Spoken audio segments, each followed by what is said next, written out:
तो सुखदेव भगवान कहने लगे कि गौभूतांश्रुमुखी खिन्ना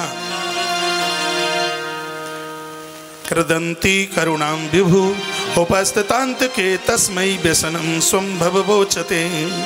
वह कहने लगे धरती माता बहुत दुखित थी और कहते कहते कह गए कि भूमि द्रप्तन पव्याज दैत्यानि कसतायुतौ आक्रांता भूरि भारेण ब्राह्मणं शरणं ययु।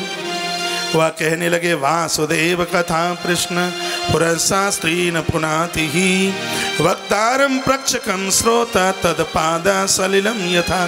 जिस प्रकार से सालराम भगवान का चरणोदक जीव का कल्याण कर देता है, सालराम भगवान का चरणोदक तो उसी का कल्याण करता है जिसने चरणोदक लिया है, लेकिन भागवत की कथा का चरणोदक सुनने वाले, सुनाने वाले और सुनाने में जो माध्यम बने हैं उन आयोजक लोगों का ये कल्याण कर देता है। यह ग्रंथ, ये कथा धरती माता रोती हुई ब्राह्मणों के पास पहुंची, कहने लगी कि हमारी रक्षा करो। धरती माता ब्राह्मणों के पास रोई, देवताओं के पास पहुंचना हुआ। देवता कहने लगे हम खुद में परेशान हैं। शंकर शिवा को कथा सुनाते हैं, देवी बड़ी अद्भुतवाद है। अमर कथा यही तो है, ये अमर कथा महादेव ने सुनाई भवानी को और सावधान बीच बीच में किया। बीच बीच में हम भी जयकार इसलिए लगाते रहते हैं कि आप सो न जाएं। वैसे तो कथा में नींद आती ही नहीं है, कहाँ आ रही है, सब टुमुक टुमुक टुमुक टुमुक करके पूरा टाइम कथा आप सुनते रहते हैं। आप जैसा श्रोता तो किसी बड़भागी को, किसी भाग्यशाली को ही मिल सकता है।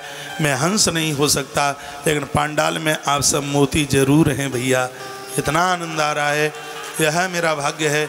26 वर्ष से कथा का गायन कर रहा हूँ। 3 मई को 26 साल पूरे हो जाएंगे, 27वां वर्ष आरंभ हो जाएगा। लेकिन मुझे अपनी जन्मभूमि में पूर्वजों को, पुरखों को आपके माध्यम से उनको भी कथा सुनाने का सौभाग्य प्राप्त हो रहा है, तो यह मेरा भाग्य ही है। मुझे लगता है कि यहाँ से जाने के बाद में मुझे पावर और मिलेगा, मुझे शक्ति और मिलेगी, मुझे ऊर्जा और मिलेगी। मैं बहुत आनंदित मग्न हूँ, मैं बहुत गदगद हूँ, मुझे अति प्रसन्नता हो रही है। पुरुषम पुरुषुक्तेन उपदस्ते समाहितः, देवताओं ने प्रसुक्त का गायन किया और उसी समय भगवान विधाता ब्रह्मा की महाराज कंठता में स्वयं भगवान की वाणी आकर के प्रकट हो गई। भगवान प्रकट नहीं हुए, भगवान की आवाज़ ब्रह्मा के कंठ में आई। लिखा है गिरम समादौ गगने शमीरितम निशम्य वेदास्त्रदशानुवाच गां पौरसी में शृणुतामरा पुनिर्विधीयतामासु तथैव माचिरम। कंठ में, ब्रह्मा के कंठ में बात आई तो अब ब्रह्मा जी बोले सबको। ब्रह्मा जी ने कहा कि भगवान ने कहा है कि वसुदेव ग्रही साक्षात् भगवान पुरुषा पर जनिष्यति तति प्रियार्थम संभवन्तु सुरश्रियः। जितने भी भक्ताजन, कई बच्चे भाई लोग यहाँ बैठे हैं, अच्छी कथा करते हैं। बालक पीयूष कौशिक, सोनू का क्या नाम है? नंद किशोर, क्या बढ़िया अद्भुत नाम है। तो ये बच्चे परिसर में पंडाल में बैठे हैं। श्रीमद् भागवत जी के 10वें स्कंद का अध्याय नंबर 1 का 23 नंबर का श्लोक है। प्राय वक्ता लोग ये कहते हैं कि भागवत में राधा नाम नहीं है। श्रीमद् भागवत के 2 स्कंद में भी है राधा का नाम, श्रीमद् भागवत के 11वें स्कंद में भी है राधा का नाम, और श्रीमद् भागवत के 10वें स्कंद के प्रथम अध्याय के 23 नंबर के श्लोक में भी है राधा का नाम। इसमें लिखा है वसुदेव ग्रहे साक्षात भगवान पुरुषा परा, और ब्रह्मा जी ने नाम लिया है। वेदाता ब्रह्मा जी कहते हैं कि वसुदेव जी के घर में परमात्मा जाकर के प्रकट होंगे। देवताओं सुन लो, और वो अकेले नहीं जनिष्यते, वो जन्म लेंगे तत्प्रियार्थम, अपनी प्रिया भगवती राधा रानी के साथ संभवन्तु सुरश्रिया, और देवांगनाएं धरती पर आकर के गोपियां बनेंगी। ऐसा विधाता ब्रह्मा आकर के बोले। बड़े छिपके से नाम लिया। जन प्रियार्थार्थम भगवान सुखदेव की गुरु हैं भगवती राधा रानी। भागवत में राधा नहीं होगी तो फिर वह भागवत भागवत ही नहीं होगी। भागवत का हर शब्द कृष्ण के रूप में है और उसका जो अर्थ है भगवती राधा रानी के रूप में है। वासुदेव कलानंत श्लोक मैंने बता दिया, 23 नंबर का श्लोक है। वासुदेव कलानंत सहस्रवदन स्वराट अग्रतो भविता देवो हरे प्रिया चिकीर्षया। कहा कि भगवान स्वयं शेष नारायण के साथ में आकर के प्रकट होंगे, और ये बोल दिया। सभी देवी देवता श्री ब्रज मंडल में आके प्रकट होने लगे। प्रभु ने भी बोल दिया था कि मैं भगवती राधा रानी के साथ मेरा तेज श्री वृंदावन के रूप में और सूर्य की बेटी कालिंद्री के रूप में धरती पर आकर के प्रकट होगी। ये जो बोला है इसके हजारों वर्षों के तत्पश्चात में, उसके तत्पश्चात हजारों वर्षों के बाद में भगवान का अवतार हुआ। पूरी की पूरी भूमिका कंस को घेरने के लिए बनाई गई थी। कंस बड़ा उत्पात कर रहा था और उस समय जरासंध, शिशुपाल ये बड़े आतंकी पैदा हुए थे धरती पर। और जब जब धरती पर इन उद्दंडियों की सत्ता हुई है तब तब परमात्मा ने इनको खदेड़ने के लिए धरती पर आकर के वो प्रकट हुए। विप्रधेन सुरसंत हितलीन मनुज अवतार। और 2 मिनट में आपके ले लूँ, मेरी थोड़ी मिनट बड़ी होती है। ये बोल दिया कि मैं वसुदेव जी के यहाँ पर आकर के जन्म लूँगा। तो उधर कंस आखेट, बस हो गया, 2 ही मिनट रह गई है। कंस आखेट खेलता हुआ आया था और ऊपर की छत पर उसने अपनी चचेरी बहन को देखा। इसको तो पता ही नहीं था कि मेरी बहन, पहले बाद में पता चला। इतने धन की जरूरत नहीं है कि अपने कुटुंब खानदानी परिवारी जनों का ही ना पता हो। इसको पता ही नहीं था कि मेरी बहन है, क्योंकि तो संपदा का, बहुत बड़ी संपदा का मालिक था। वसुदेव जी महाराज के साथ सगाई संबंध तय हुआ और श्री वसुदेव जी महाराज बारात लेकर के आए। पुराण में लिखा है पूरी रात भर हर्ष उल्लास के साथ में विवाह संपन्न हो गया। सुखदेव भगवान ने कहा, परीक्षित कथा सुनाने को जा रहा हूं, भगवान आ रहे हैं, प्यास तो नहीं लगी, पानी पी लो। प्रथम अध्याय का 13 नंबर का श्लोक है। सुखदेव भगवान पानी के लिए पूछ रहे हैं, का प्यास तो नहीं लगी, पानी पी लो।